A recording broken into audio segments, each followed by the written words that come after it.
ఇక పాలమూరు ప్రజలు జై తెలంగాణ అంటూ కేసీఆర్ వెంట నిలబడితే 10 ఏళ్లు అధికారంలో ఉండి ఏం చేశారని బీఆర్ఎస్ ను సీఎం రేవంత్ రెడ్డి నిలదీశారు. నాగర్ కర్నూలు జిల్లా కొల్లాపూర్లో సీఎం రేవంత్ రెడ్డి పర్యటించారు. కేసీఆర్ ను ఎంపీగా చేసి పార్లమెంటుకు పంపిన పాలమూరుకు ఏమీ చేయలేదని విమర్శించారు. ఒక్క 25,000 కోట్లు పాలమూరుకు ఖర్చు పెట్టి ఉంటే 20 లక్షల ఎకరాలకు నీరు అందేదని రేవంత్ విమర్శించారు. అందుకే కదా నాడు నీ కండగా నిలబడి ఈ పాలమూరు జిల్లా మొత్తం జై తెలంగాణ అని నీ పార్టీని గెలిపిస్తే 10 సంవత్సరాలు ముఖ్యమంత్రిగా ఉన్న చంద్రశేఖరరావు గారు నేను నిన్ను సూటిగా అడుగుతున్నా, నా గడ్డ మీద నుంచి నా పాలమూరు రంగారెడ్డి ఎత్తిపోతల 10 ఏళ్లలో ఎందుకు పూర్తి చేయలే? నా కల్వకుర్తి ఏమైంది? నా నెట్టంపాడు ఏమైంది? నా భీమా ఏమైంది? నా కోయిల్ సాగర్ ఏమైంది? నా జూరాల ఏమైంది? ఇవాళ నా జిల్లాల ఉన్న ప్రాజెక్టులను ఉమ్మడి రాష్ట్రంలో జరిగిన అన్యాయం కంటే నువ్వు ముఖ్యమంత్రిగా ఉండి మేము ఎంపిక చేసి పార్లమెంట్ గెలిపిస్తే మాకు ద్రోహం చేసింది, మా గుండెల మీద తన్నింది నువ్వు కాదా అని నేను ఈ గడ్డ మీద నుంచి అడుగుతున్నా.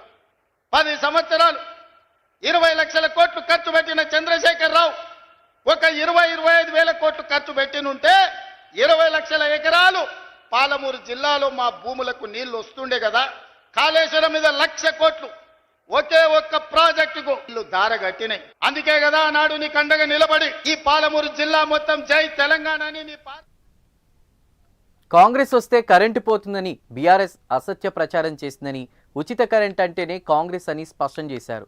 తాము అధికారంలోకి వచ్చిన తర్వాత ఎక్కడైనా ఉచిత కరెంటు ఆగిపోయిందా అని ప్రశ్నించారు.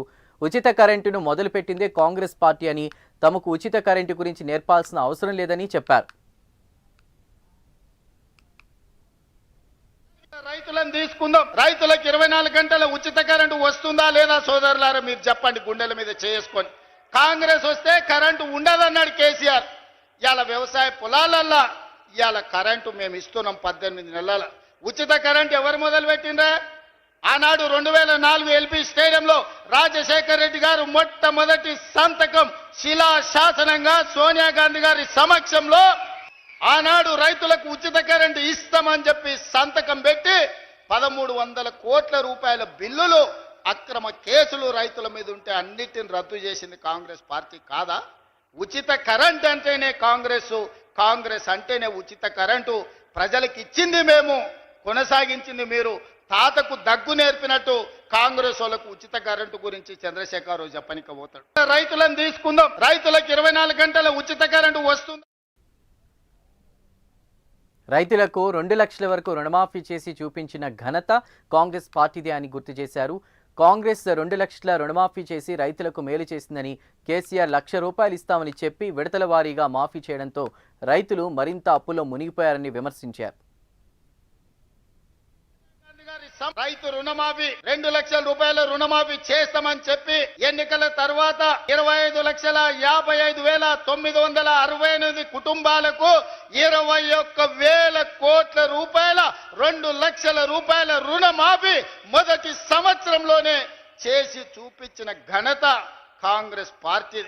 నువ్వు లక్షిస్తాను 4 విడతలను, 4 విడతల సంగతి దేవుడెరుగు. అసలు కంటే మిత్తి ఎక్కువై నెత్తి మీద అప్పై చేతుల సిప్పొచ్చింది రైతులకు.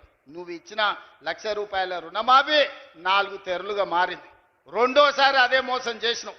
నువ్వు 2 సార్లు కలిపి 10 ఏళ్లల్లా నువ్వు ఇచ్చింది లెక్క కడితే మిత్తి ఓను 16,000 కోట్ల రూపాయలు ఇస్తే మొదటి సంవత్సరంలోనే 21,000 కోట్ల రూపాయలు రైతుల ఖాతా వేసి రైతుల రుణం తీరడమే కాదు, రైతుల రుణం మేము తీర్చుకున్నాం. రైతులు బ్యాంకుకు రుణం తీర్చుకుంటే కాంగ్రెస్ పార్టీ ప్రజా పాలన రైతులు ఆశీర్వదించినందుకు వాళ్ళ రుణం మేం తీర్చుకున్నాం. రైతు రుణమాఫీ 2 లక్షల రూపాయల రుణమాఫీ చేస్తామని చెప్పి ఎన్నికల తర్వాత 25,55,968 కుటుంబాలకు 21,000 కోట్ల రూపాయల